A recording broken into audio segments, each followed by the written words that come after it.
Assalamualaikum warahmatullahi wabarakatuh. Perkenalkan, nama saya Jepita Kara.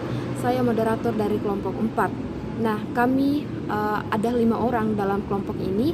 Di antaranya ada Sultan Muhammad Faiz, ada Sylvie Aulia, ada Aprilia Simon, dan Aswan Abdul Salam.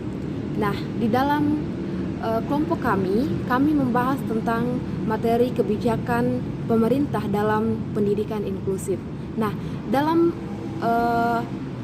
menjalankan kebijakan ini tentunya ada landasan yang menjadi patokan pemerintah dalam melaksanakan kebijakan ini. Tapi sebelum kita memahami lebih jauh bagaimana landasan dan kebijakan pemerintah dalam pendidikan, khususnya pada pendidikan inklusif, kita harus mengetahui apa itu pendidikan inklusif, tujuannya apa gitu. Jadi pendidikan inklusif itu ditujukan kepada anak-anak yang berkebutuhan khusus. Jadi mereka yang memiliki kelainan.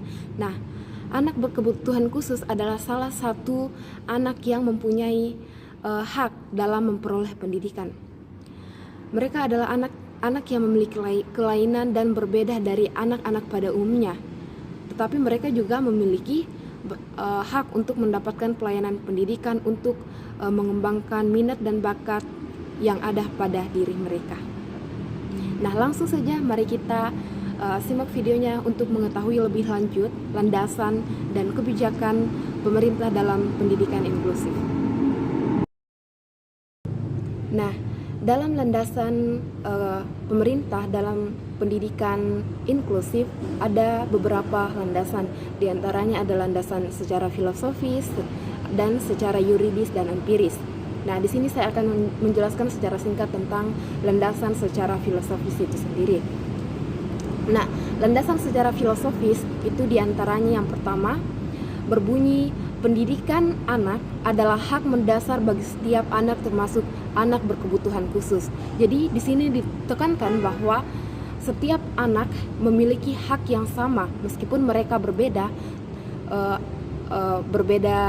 karakteristik, tetapi mereka memiliki hak yang sama untuk mengenyam pendidikan.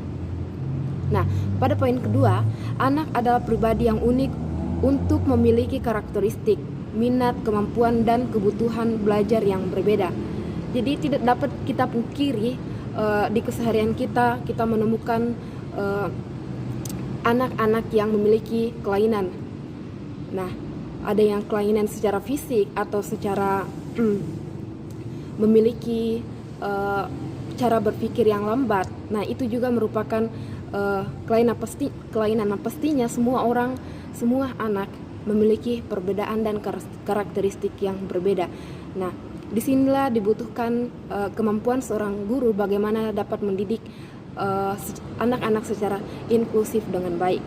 Nah, pada poin ketiga, penyelenggaraan pendidikan menjadi tanggung jawab bersama antara orang tua, masyarakat, dan pemerintah.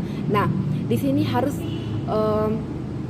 terjalin hubungan yang baik dan hubungan yang kerjasama antara orang tua. Orang tua juga memiliki peranan yang sangat penting dalam pendidikan anak yang berkebutuhan khusus tersebut. Bagaimana dia mengetahui secara jelas anak-anak mereka dan mereka bisa menjelaskan dan bekerja sama dengan guru pendidikan di sekolah dan juga masyarakat untuk bagaimana dapat mengajar agar anak ini dapat berkembang dengan baik di sekolah maupun di masyarakat, dapat menyesuaikan diri dengan lingkungan sekitarnya. Nah, pada poin keempat, setiap anak berhak mendapat pendidikan yang layak. Nah, ini sekira sudah jelas tadi saya sampaikan pada poin pertama. Nah, dan poin yang terakhir, setiap anak berhak memperoleh akses pendidikan yang ada di lingkungan sekitarnya. Jadi meskipun anak pada umumnya sangat berbeda dengan anak yang berkebutuhan khusus, tetapi mereka secara pendidikan inklusif mereka disatukan dalam ruangan yang kelas yang sama, tetapi mereka harus diberikan perhatian yang khusus agar mereka memiliki penyemerataan dengan anak-anak pada umumnya, agar mereka tidak tertinggal dan mereka bisa menyesuaikan diri dengan lingkungan di sekitarnya. Terima kasih atas kesempatan yang diberikan kepada saya. Di sini saya akan menjelaskan tentang pendidikan inklusi secara yuridis dan empiris yang mengacu pada yang pertama yaitu UU SPN nomor 20 tahun 2003 pasal 5 ayat 1 dan 2 yang berbunyi, setiap warga negara mempunyai hak yang sama untuk memperoleh pendidikan yang bermutu. Ayat 2, warga negara yang memiliki kelainan fisik, emosional, mental, intelektual, dan atau sosial berhak memperoleh pendidikan khusus. Dan UUD 1945 pasal 31 ayat 1, 2, dan 3 yang berbunyi, setiap warga negara berhak mendapatkan pendidikan. Ayat 2, setiap warga negara wajib mengikuti pendidikan dasar dan pemerintah wajib membiayainya. Dan yang ayat ketiga, pemerintah mengusahakan dan menyelenggarakan satu sistem pendidikan nasional yang meningkatkan keimanan dan ketakwaan serta akhlak mulia dalam rangka mencerdaskan kehidupan bangsa yang diatur dengan undang-undang. Dan yang ketiga yaitu Peraturan Pemerintahan Nomor 17 Tahun 2010 tentang pengelolaan dan pelaksanaan pendidikan. Dan yang keempat, Permen Nomor 70 Tahun 2009 tentang pendidikan inklusi, yaitu 1. Memberikan kesempatan yang seluas-luasnya kepada semua peserta didik yang memiliki kelainan fisik, emosional, mental, dan hambatan sosial budaya atau memiliki potensi kecerdasan dan atau bakat istimewa untuk memperoleh pendidikan yang bermutu sesuai dengan kebutuhan dan kemampuannya. Yang kedua, mewujudkan penyelenggaraan pendidikan yang menghargai keanekaragaman dan tidak diskriminatif bagi semua peserta. Hal itu sesuai dengan pernyataan Salamanca dan kerangka aksi pendidikan kebutuhan khusus. Dalam pasal 7 bahwa prinsip mendasar dari sekolah inklusi adalah selama memungkinkan semua anak seyogyanya belajar bersama-sama tanpa memandang kesulitan ataupun perbedaan yang ada pada diri mereka. Akan tetapi, sekolah inklusif harus memandang dan merespon kebutuhan yang berbeda-beda dari siswanya. Hal ini semakin penting menempatkan siswa sebagai subjek dengan memperhatikan kebutuhan setiap anak yang berbeda. UNESCO tahun 1999. Dan yang kelima yaitu Deklarasi Hak Asasi Manusia di tahun 1948. Dan yang keenam, Konvensi Hak Anak di tahun 1989. Dan yang ketujuh yaitu Konferensi Pendidikan untuk Semua tahun 1990. Dan yang terakhir yaitu Pernyataan Salamanca di tahun 1994 tentang pendidikan inklusi, Komitmen Dakar di tahun 2000 mengenai pendidikan untuk semua, Deklarasi Bandung di tahun 2004 dan Deklarasi Bukit Tinggi tahun 2005 yaitu Komitmen Pendidikan Inklusi. Sekian dari saya. Baik, terima kasih atas kesempatan yang diberikan. Materi selanjutnya yaitu kebijakan pemerintah dalam pendidikan inklusif. Pendidikan inklusif adalah pendidikan yang diberikan kepada peserta didik yang memiliki kelainan, memiliki potensi kecerdasan dan bakat istimewa serta anak tidak mampu belajar karena sesuatu hal yang dimilikinya. Memiliki bakat serta potensi lainnya. Tujuan pendidikan inklusif adalah memberikan intervensi bagi anak berkebutuhan khusus sendiri. Tujuan lainnya dari pendidikan inklusi adalah sebagai berikut.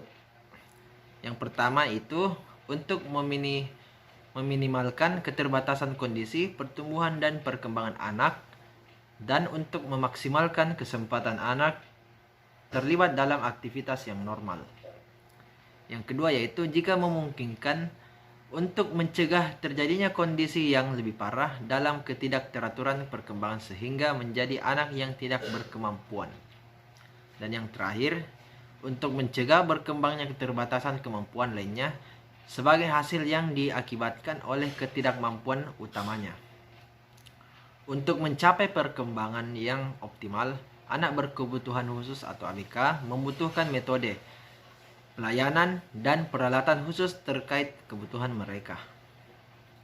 Walaupun mereka memiliki perbedaan kemampuan, terutama kemampuan untuk belajar dan menangkap materi dibandingkan anak yang lainnya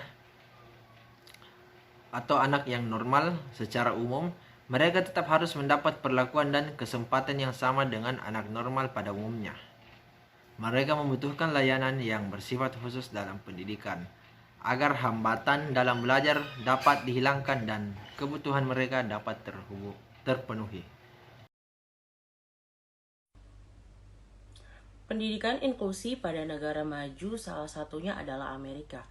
Amerika memiliki kebijakan tersendiri terkait pendidikan inklusi atau anak-anak yang memiliki hambatan berdasarkan Smith tahun 2009, Undang-Undang Pendidikan Individual Penyandang Cacat atau Individuals with Disabilities Education Act IDEA PL 94142 lebih jauh diamandemen pada tahun 1990 dengan pasal-pasal PL 101476, yaitu mengubah judul undang-undang menjadi Undang-Undang Pendidikan Individu yang memiliki hambatan Individuals with Disabilities Education Act IDEA.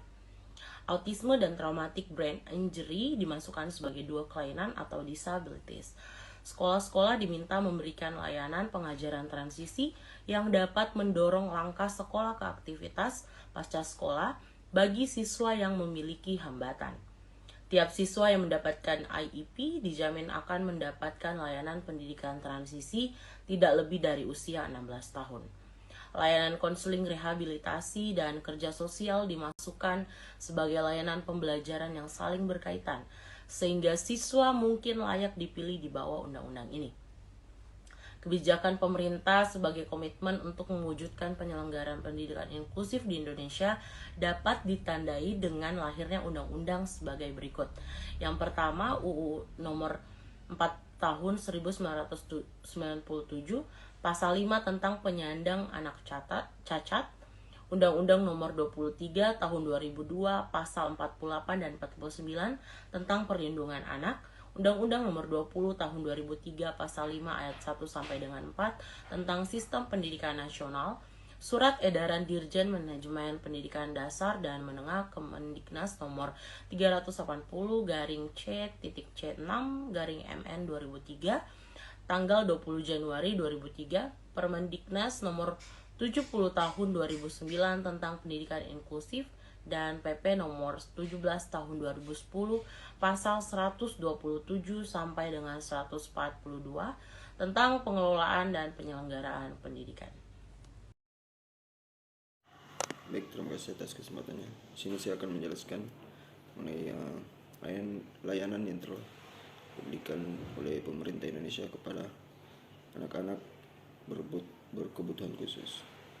Di Indonesia sendiri telah ditetapkan peraturan perundang-undangan mengenai anak berkebutuhan khusus sebagaimana yang telah ditetapkan dalam pasal 54 Undang-Undang nomor 39 tahun 1999 tentang hak asasi manusia, yaitu setiap anak yang cacat fisik atau mental berhak memperoleh perawatan, pendidikan, pelatihan, dan bantuan khusus atas biaya negara untuk menjamin kehidupannya sesuai dengan martabat kemanusiaan, meningkatkan diri dan kemampuan berpartisipasi dalam kehidupan bermasyarakat dan bernegara. Kemudian lewat pasal 5 ayat 2 Undang-Undang nomor 20 tahun 2003 tentang Sistem Pendidikan Nasional atau Undang-Undang Sisdiknas mengamatkan pendidikan bagi anak kebutuhan khusus yang berbunyi warga negara yang memiliki kelainan fisik, emosional, mental, intelektual, dan atau sosial berhak memperoleh pendidikan khusus. Selanjutnya dalam Undang-Undang nomor 20 tahun 2003 pada pasal 32 dan Permendiknas nomor 70 tahun 2009 memberikan peluang dan kesempatan kepada anak kebutuhan khusus untuk memperoleh pendidikan di sekolah reguler, mulai dari sekolah dasar, sekolah menengah pertama, dan sekolah menengah atas ataupun kejuruan, yaitu tentang pendidikan khusus dan pendidikan layanan khusus. Yaitu yang pertama, pendidikan khusus merupakan pendidikan bagi peserta didik yang memiliki tingkat kesulitan dan mengikuti proses pembelajaran karena kelainan fisik, emosional, mental, sosial, dan atau memiliki potensi kecerdasan dan bakat istimewa. Kedua, pendidikan layanan khusus merupakan pendidikan bagi peserta didik di daerah terpencil atau terbelakang, masyarakat adat yang terpencil, dan atau mengalami bencana alam, bencana sosial, dan tidak mampu dari segi ekonomi. Yang ketiga, ketentuan mengenai pelaksanaan pendidikan khusus dan pendidikan layanan khusus sebagaimana dimaksud dalam ayat 1 dan ayat 2 diatur oleh lebih lanjut dengan peraturan pemerintah. Jadi sekian presentasi kami melalui video ini tentang kebijakan pemerintah dalam pendidikan inklusif. Jadi dapat saya tarik kesimpulan bahwa pendidikan inklusif adalah pendidikan yang diberikan kepada peserta didik yang memiliki kelainan, memiliki karakteristik yang berbeda dari anak pada umumnya, dan memiliki potensi kecerdasan dan bakat istimewa. Nah, jadi melalui kebijakan pemerintah di Indonesia, negara kita ini sudah dilaksanakan pendidikan inklusif. Nah, anak-anak yang memiliki keterbatasan khusus tidak lagi diwajibkan untuk bersekolah di sekolah luar biasa atau di sekolah yang khusus mereka yang memiliki kelainan khusus, tetapi mereka juga dapat bersekolah di sekolah-sekolah reguler atau sekolah-sekolah pada umumnya. Nah, semua warga negara mendapatkan pendidikan baik anak normal maupun anak berkebutuhan khusus seperti yang tertuang dalam Undang-Undang Nomor 20 Tahun 2023 dan dipertegas dalam Permendiknas Nomor 70 Tahun 2009 dengan memberi peluang kepada anak berkebutuhan khusus untuk sekolah di sekolah reguler, terutama pendidikan yang diberikan sejak dini. Nah, jadi yang menjadi harapan kita bersama ya sebagai calon guru ke depannya yang sekarang ini kita belajar tentang pendidikan mata kuliah pendidikan inklusif. Sebagai calon guru ke depan kita harus mampu memberikan layanan pendidikan yang baik dan mampu menyamaratakan anak-anak yang umum dan anak-anak yang berkebutuhan khusus. Jadi sekian dari presentasi kami melalui video ini. Kiranya teman-teman semua dapat mengerti apa yang kami jelaskan, dan mohon maaf jika ada kata-kata kami yang kurang berkenan atau salah di hadapan teman-teman sekalian. Terima kasih. Assalamualaikum warahmatullahi wabarakatuh.